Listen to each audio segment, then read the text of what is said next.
একবার আল্লাহ রাসূল সাল্লাল্লাহু আলাইহি ওয়াসাল্লামের দরবারে একজন অন্ধ সাহাবী আসলেন।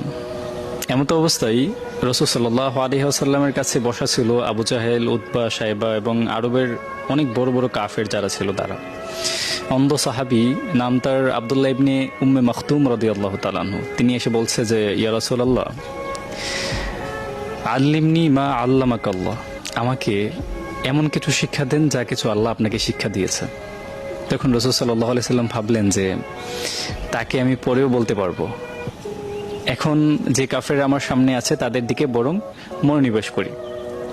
রাসূলুল্লাহ সাল্লাল্লাহু আলাইহি সাল্লাম সেই অন্ধ সাহাবীর থেকে নজর সরায় ঘাড় ফিরিয়ে আবার সেই কাফেরদের সাথে কথোপকথন করতে থাকলেন। আল্লাহ তাআলার আবার এই ব্যাপারটা একদমই পছন্দ হয়নি।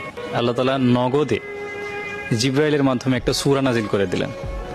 আল্লাহ রাব্বুল আলামিন জিবরাইলকে পাঠায়া রাসূল সাল্লাল্লাহু আলাইহি সাল্লামকে বললেন যে, আবাসা ওয়া তাওয়াল্লা, আপনি কি করলেন রাসূল? আনজাহুল আমা, সে অন্ধ বলে তার থেকে আপনি মুখ ফিরিয়ে নিলেন। আপনি কি জানেন আপনার সামনে উপবিষ্ট থাকা কাফেররা ঈমান আনবেই?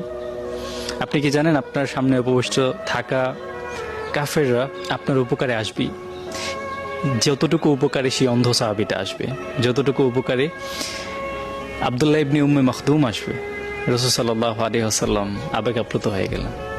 তো ব্যাপার হচ্ছে এইটাই যে সব সময় আল্লাহ তাআলার কাছে ঈমানওয়ালা অপেক্ষায় সমস্ত বিধর্মীরা নিচু থাকবে, কম প্রয়োজনীয়তা অনুভব হবে। আল্লাহ রাব্বুল আলামিনের কাছে একজন মুসলমানের বিপরীতে সমস্ত কাফেররা কখনোই সমান নয়।